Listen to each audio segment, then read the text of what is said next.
क्या है कि ओजोन लेयर डिप्लीशन जो सबसे ज़्यादा है वो पोल्स पे ही क्यों होता है। तो क्या है कि पोल्स की अगर हम बात करें आर्टिक और अंटार्कटिक की, सबसे पहले अगर हम ऊपर वाले की देखें, आर्टिक की देखें, तो क्या होता है कि मान लो कि सन जब है साउदर्न हेमिस्फीयर में, सन अगर साउदर्न हेमिस्फीयर में है तो ऊपर जो है वहाँ पे आर्टिक पोल पे बहुत ठंड होगी। बहुत ठंड होगी तो फिर क्या करेंगी, जो हवाएं होंगी वो सबसीड करके नीचे आएंगी। हवाएं सबसीड करके नीचे आएंगी तो नीचे तो हाई प्रेशर बन गया लैंड पे, बट थोड़ा सा अपर एटमोस्फियर में क्या बन गया, लो प्रेशर कंडीशन बन गया। लो प्रेशर कंडीशन बना अपर थोड़ा सा एटमोस्फियर में, तो अगल बगल से हवाएं आई। हवाएं जब अगल बगल से आई तो कोरोलिस फोर्स काम कर रहा है भाई। तो कोरोलिस फोर्स काम किया तो वहां पे हवाएं घूम गई, और जब हवाएं घूम गई तो फिर एक साइक्लोन जैसा वहां पे डेवलप हो जाता है, एक विंड पैटर्न जैसे में साइक्लोन में डेवलप होता है। उसी को हम लोग क्या बोलते हैं, पोलर वर्टेक्स बोलते हैं। क्या बोलते हैं, पोलर वर्टेक्स बोलते हैं। अब उस पोलर वर्टेक्स में क्या होता है ना कि वो पोलर वर्टेक्स ठंडी हवाएं हैं भाई, तो एक क्लाउड जैसा वो बन गया हमारा पोलर वर्टेक्स, एक रोटेटिंग। ठीक है, तो ठंडी हवाएं हैं तो उसमें आइस क्रिस्टल्स होंगी। HNO3 प्रेजेंट होता है हमारा जो पोलर वर्टेक्स होता है, तो HNO3 है।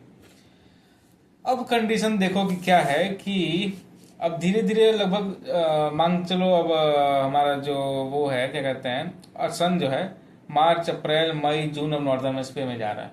मार्च अप्रैल मई जून जून नॉर्दर्न हेमिस्फीयर में चला गया।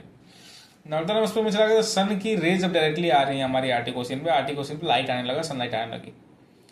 अब आर्टिक ओशियन पे सनलाइट आने लगी तो होता क्या है कि सनलाइट उस जो पोलर वर्टेक्स बना था जिसमें HNO3 था, H2O था और आइस क्रिस्टल्स थे, वो HNO3 को तोड़ेगा।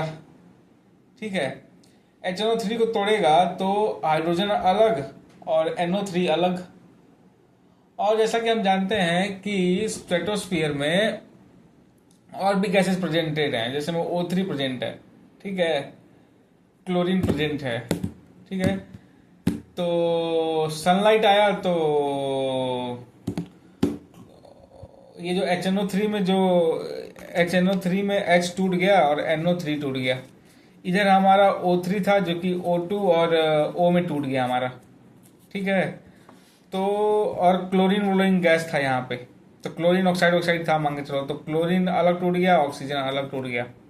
ठीक है, क्लोरीन प्लस NO3 था हमारा, तो क्लोरीन अलग टूट गया, NO3 अलग टूट गया।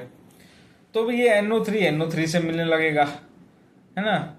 और हाइड्रोजन जो है वो HCl है। HCl में हाइड्रोजन अलग, Cl अलग, तो हाइड्रोजन से मिलने लगेगा। ये इधर क्लोरीन बचा, ये इधर क्लोरीन बचा, ये इधर क्लोरीन बचा, तो ये क्लोरीन जाके मिलने लगते हैं ऑक्सीजन से। ये क्लोरीन आके मिलेंगे ऑक्सीजन से। ये क्लोरीन जब ऑक्सीजन से मिलने लगेगा तो ये ऑक्सीजन हमको बना रहा था O3। अब O3 का फॉर्मेशन नहीं होगा, O3 का फॉर्मेशन नहीं होगा बाबू, तो फिर चीज़ें तो पेनिट्रेट करेंगे ना, चीज़ें पेनिट्रेट करेंगे तो फिर लो हो गए कांड।